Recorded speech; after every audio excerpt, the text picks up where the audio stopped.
मोहतरम जनाब डॉक्टर शाहिद सिद्दीकी साहब मेरे साथ हैं। डॉक्टर साहब, मैं आपको वेलकम करता हूं अपने शो में। जी आपका। और डॉक्टर साहब, आज आपने वजीर खजाना मोहम्मद औरत साहब की आपने प्रेस कॉन्फ्रेंस भी सुनी, इक्तिसादी सर्वे रिपोर्ट भी आपके सामने, बड़े दावे उसने किए कि रुपी स्ट्रांग हुआ है और इन्फ्लेशन सिंगल डिजिट होने वाली है, उसकी तरफ हम जा रहे हैं। क्या कहेंगे इसके ऊपर? बहुत शुक्रिया। देखिए, पहले कुछ हकीकत हम बता दें, जो उनके आदाद शुमार हैं, मेरे अपने नहीं है। सही। नंबर एक, जो ये मौजूदा माली साल अब खत्म हो रहा है, इसमें पाकिस्तान की मईशत की कारकर्दगी इंतहाई मायूस कुन रही। हुकूमत ने जो अहम तरीन आदात रखे थे साल के शुरू में, मुताबिद हासिल नहीं हुए। और न सिर्फ ये कि वो हासिल नहीं हुए, बल्कि 2023 के मुकाबले में मजीद खराबियां आई। सही। मैं तो एक बात ये कहना चाहता हूं कि हमारी मईशत की शरह नमू जो है इस साल रही है 2.4%। 2.4%। भारत की मईशत की शरह नमू है 6.8%, यानी हमसे 3 गुना ज्यादा। लेकिन भारत की जो महंगाई है वो 6.8% है, हमारी 10 महीने की 25% है। तो महंगाई हमारी 4 गुना ज्यादा और शरह नमू 1/3। अगर इस पर ये खुश होना चाहते हैं, तालियां बजाना चाहते हैं, तो इनको मुबारक हो। कौम के लिए तो उसमें कुछ नहीं है, नंबर एक। सही। दूसरा ये कि जो कुछ आदाद शुमार हमारे सामने है, इस साल गुर्बत बढ़ी है। 10 करोड़ से ज्यादा लोग पाकिस्तान में गरीब हैं, जिनको 2 वक्त की रोटी पेट भरकर मैसर नहीं है। वो अपने बच्चों का इलाज नहीं करा सकते, अपने बच्चों को तालीम नहीं दिलवा सकते। बेरोजगारी बढ़ी है। और अब ये आजाद शुमार हुकूमत के हैं कि 2 करोड़ 60 लाख बच्चे स्कूल नहीं जा रहे 5 से 16 साल के, जो पूरी दुनिया में स्कूल न जाने वालों की सबसे बड़ी तादाद। यानी ये जो है शर्फ भी हमें हासिल है कि सबसे ज्यादा जो बच्चे स्कूल नहीं जा रहे दुनिया में, वो इस्लामी जमहूरिया पाकिस्तान, जिसको सिखाया गया रब्बे ज़िदनी इल्मा। सही। अब जब आप ये देख लें तो जो कुछ बजट में रखा जाता है, अगर मैं आपके प्रोग्राम में ये कहूं कि 25 अलिफ जो है, 25 अलिफ आईन पाकिस्तान, वो तो ये कहता है कि आप 16 साल तक के हर बच्चे को लाजमी और मुफ्त तालीम दें, 6 साल से 16 साल। लेकिन उसके लिए हुकूमतें कम रकम रखती हैं। और मैं ये रिकॉर्ड पे बता रहा हूं कि 2080 तक, 2080 तक खुदा न खास्ता ये बच्चे स्कूल नहीं जा रहे होंगे।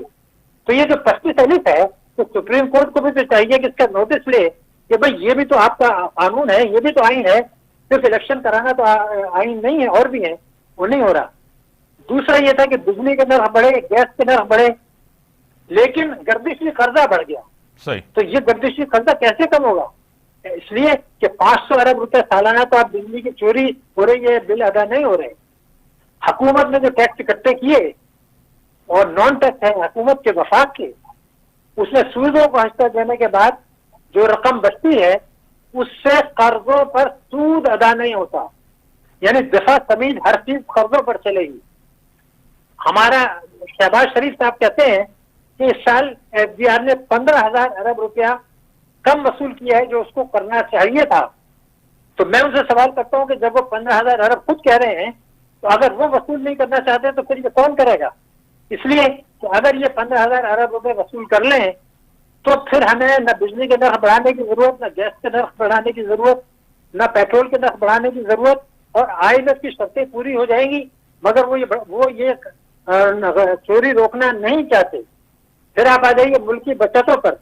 सही। कायद आजम ने क्या कहा था कि मुसलमानों को बचतों का एहसास नहीं है। हमारी मुल्की बचतों की शरह है 7.3%।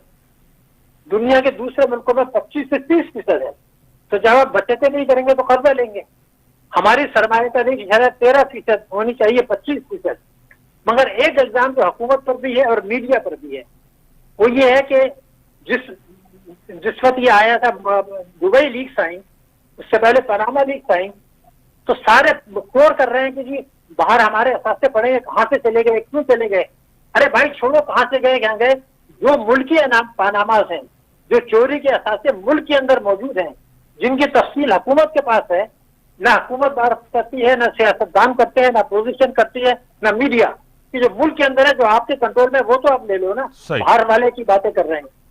तो और- एक कानून बना था, जो एक और मैं बात बता दूं, अपनी बात मुकम्मल कर रहा हूं। सही। कानून ये बना था 2019 में कि जो टैक्स एमनेस्टी से फायदा नहीं उठाएंगे उनकी असासे जब्त कर लेंगे, जो मुल्क के अंदर है और बाहर हैं, जो हुकूमत के दस्तरस में है। 5 हुकूमतें उस तक आ चुकी हैं, किसी ने उन पे हाथ नहीं डाला, हालांकि उनके पास उनकी तफसील है। अगर ये सूरत हाल है तो फिर एक सवाल ये पैदा होता है कि हम चाहते क्या है।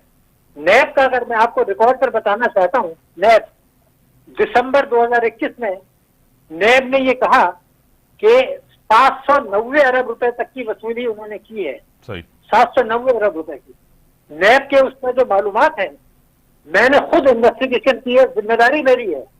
ये 790 अरब नहीं है, ज्यादा से ज्यादा उन्होंने 100 अरब रुपए रिकवर किए हैं 20 साल में। तो अगर, लेकिन कोई सियासतदान, कोई मेंबरान पार्लियामेंट, इमरान खान ने भी बात की सुप्रीम कोर्ट में, वो भी बड़ी बड़ी फिगर दे रहे हैं, लेकिन मैं सब गलत दे रहे हैं। सिर्फ 100 अरब रुपए की असल वसूली हुई है 20 साल में। लेकिन कोई आदमी ये बात नहीं कहना चाहता, क्योंकि कोई सियासतदान नहीं चाहता कि नैब मजबूत हो। तो ये सूरत हाल अगर है और मॉनेटरी पॉलिसी करके आप मईशत तबाह कर रहे हैं, तो फिर तो कभी भी कुछ नहीं होगा, सिर्फ बातें होती रहेंगी। तो इसलिए जब तक आप आवाम को तैयार नहीं करेंगे, ये सूरत हाल रहेगी। जिस तरह डॉक्टर साहब आपने इंडिकेटर्स बताए एजुकेशन के ऊपर, पाकिस्तान का आइन कहता है उनके ऊपर जिम्मेदारी आईनी होती है, वो जिम्मेदारी पूरी नहीं हो रही। एक चीज आपको पता है, एजुकेशन हेल्थ पर कितना हम पैसा लगाते हैं, ये आपके बात सामने। दूसरी बात, टैक्स कलेक्शन आपके सामने। तीसरी चीज, रिफॉर्म्स कोई नहीं हो रहे। चौथा, आसान तरीका है, मुश्किल बहुत है, लेकिन मैं इसको आसान इसीलिए कह रहा हूं, डायरेक्ट आईएमएफ के पास पैसे लेने। क्या कहेंगे? देखिए, आप जो बातें कह रहे हैं वो 200% सही है, इसमें शुबे की कोई गुंजाइश नहीं है। लेकिन एक हुकूमत नहीं, तीनों बड़ी पार्टियां, इनमें आपस में मिली भगत है। ये ताकतवर तबकों को नवाजते हैं, वफाक और सूबे मिलके।